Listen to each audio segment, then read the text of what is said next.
يا ربنا وسعديك.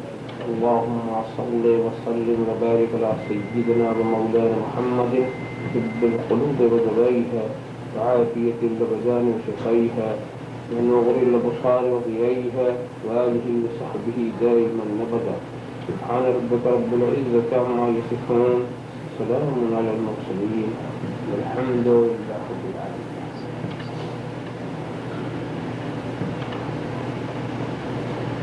والحمد لله الذي يبدع الأفلاك والأراضين، والصلاة والسلام على من كان نبي وآدم بين الماء والطين، وعلى آله وأصحابه أجمعين برحمتك يا أرحم الراحمين. أما بعد، أعوذ بالله من الشيطان الرجيم. بسم الله الرحمن الرحيم. واشكروا لي ولا تكفروا. اللهم لنا العظيم وصدق رسوله النبي الكريم ونحن على ذلك لمن الشاهدين والشاكرين والحمد لله رب العالمين. بارك الله لنا في القرآن العظيم ونفعنا إياكم بالآيات والذكر الحكيم إنه تعالى جواد كريم ملك بر رحيم. من علينا ربنا إذ بعث محمدا أيده بيده أيدنا بأحمد أرسله مبشرا أرسله ممجدا صلوا عليه دائما صلوا عليه سرمدا. اللهم صل على سيدنا مولانا محمد وعلى سيدنا مولانا محمد كما تحب وترضى بالصلاة عليه. آپ حضرات بھی ایک مرتبہ درود شریف کا نذرانہ عقیدت پیش کرنا ہے. اللهم صل على سيدنا مولانا محمد وعلى سيدنا مولانا محمد كما تحب وترضى بالصلاة عليه. ایک بار اور حدیث درود شریف پیش کرنا ہے. اللهم صل على سيدنا مولانا محمد وعلى سيدنا مولانا محمد كما تحب وترضى بالصلاة عليه. ایک بار اور حدیث درود شریف پیش کرنا ہے. اللهم صل على سيدنا مولانا محمد وعلى سيدنا مولانا محمد كما تحب وترضى بالصلاة عليه.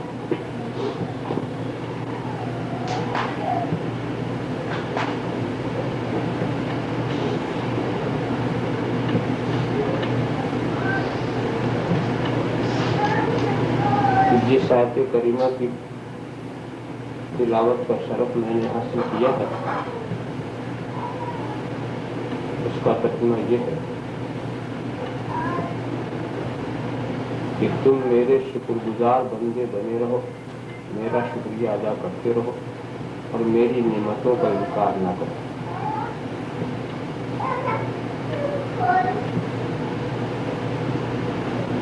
آپ کہاں تک شکر ادا کر سکیں گے؟ ابتدا سے آپ چلیے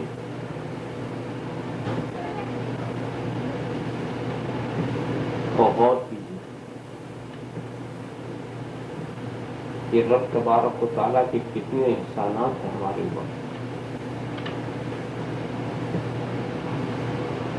اس نے اس پوری کائنات کو اپنی مرضی سے بنایا، جس کو جو چاہا بنا دیا.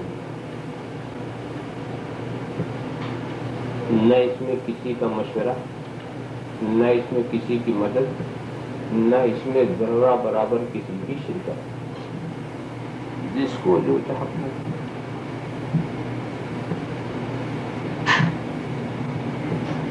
مگر یہ اس کا کتنا بڑا احسان ہے کہ ہم کو اس نے انسان بنایا. جانور بھی بنا سکتا تھا، پتھر بھی بنا سکتا تھا، کچھ بھی بنا دیتا. اپنی ہی مرضی سے تو بنانا تھا، کچھ ہماری خواہش کا تو سوال تھا نا. تو مخلوقات میں جو سب سے بہتر مخلوق اس میں ہم کو رکھا اور رکھنے کے بعد ہمارے اوپر لقد کرمنا بنی آدم، ہم نے اولاد آدم کو عزت و کرامت بخشا. لقد خلقنا الانسان فی احسن تقویم، ہم نے انسانوں کو بہترین ساخت پر، بہترین شکل و صورت پر بنایا.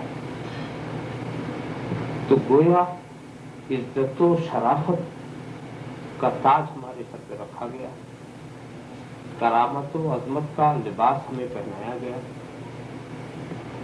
یہ اس کا کتنا بڑا احسان. اور اس کے بعد پھر دوسری بات کیا کہ انسانوں میں بھی تو طرح طرح کے انسان ہیں. کچھ ایسے انسان ہیں جو خدا کو بھلا بیٹھے، بھلا بلکہ انکار کر بیٹھے. ایک خدا کی جگہ نہ جانے کتنے خداؤں کا تصور لے کے بیٹھ گئے. وہ بھی تو انسان ہے. یہ کفر کرنے والے، شرک کرنے والے، یہ بھی تو انسان ہے. ہم بھی کسی طبقے میں ہو سکتے، ہم کو بھی خدا کسی طبقے میں بھی رکھ سکتا تھا، اپنے دشمنوں کے طبقے میں رکھ دیتا، کافروں اور مشرکوں کے طبقے میں رکھ دیتا. مگر یہ کتنا بڑا احسان ہے، اس نے ہم کو ایمان والوں میں رکھا. یہ دوسرا احسان، ہم کو ایمان کی توفیق دی اور ہم اس کے باغی گروپ میں نہ رہے. یہ بھی اس کا احسان ہے اور یہ بھی بہت بڑا احسان ہے. ہم ایمان والے ہیں. ایمان والوں میں بھی ہم دیکھتے ہیں کہ جو پہلے کے ایمان والے تھے وہ بھی تو ایمان والے تھے. حضرت آدم کے ماننے والے بھی ایمان والے، حضرت نوح کے ماننے والے بھی ایمان والے. کسی بھی نبی کا کوئی سچا ماننے والا، سچا امتی وہ ایمان والا ہی تو تھا. تو ہم کو بھی کسی نبی کا امتی بنا دیتا تب بھی ہم ایمان والے ہی رہے.